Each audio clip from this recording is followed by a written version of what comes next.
Hello, this is Sarah Tolbert-Hurysz, and this is my video blog reaction to an article assignment for ELPA 6872 at ETSU. For this assignment, I read an article in Inside Higher Ed Technology section by Lindsay McKenzie. The article was ADA Lawsuit Prompts Institutional Change, Draws More Students, and was published on May 22nd, 2019. The article looks at a lawsuit that was brought against Atlantic Cape Community College by two blind students at the institution who felt that their education was adversely affected by the college's accessibility issues with course material. Atlantic Cape Community College settled the lawsuit under a consent decree, and that required them to do a full audit of all of their technology and student-facing content in their courses in an effort to make all of that student-facing content accessible to students. It also required them to do some faculty development, so faculty would be more equipped to make choices and create content that would be accessible for all students. As they undertook this project, ACCC really had the philosophy of changing the institutional culture surrounding accessibility. They changed the name of their Disabilities Resource Office to one related to an Office of Accessibility.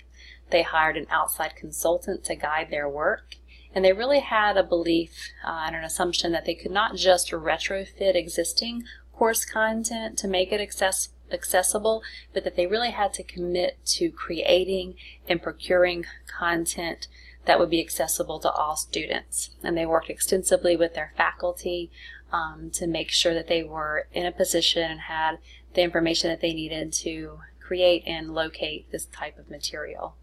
The article also looks at maybe a partnership that the college had with Blackboard Ally. So I'm assuming that the college used Blackboard, the Blackboard LMS, and the Ally product of Blackboard seems to be able to check content as it's uploaded to see if it's accessible and also alert faculty if it is not. It creates or generates reports about accessibility, and it seems to even have the capacity or the capability of changing some PDF documents into accessible formats for students. What ACC found out is that as they made these changes, that they benefited all students at the college, and then more recently that their enrollment of students with disabilities has increased. The reason I selected this article and read it with such interest is because I think it intersects with an article that we read in this learning module about assistive technology by Rose, Hasselberg, Stahl, and Zabala.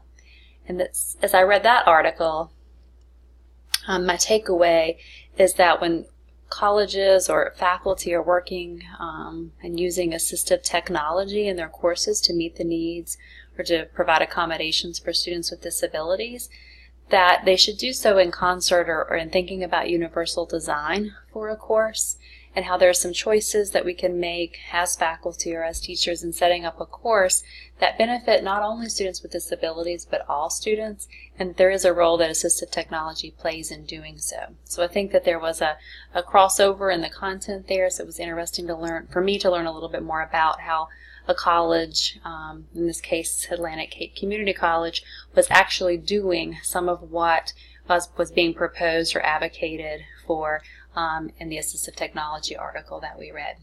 I think I'm also particularly interested in this article because it happened at a community college, and because community colleges tend to have open access for all students, we do see a large number of students coming to us with disabilities, and we're always trying to find ways to meet those needs.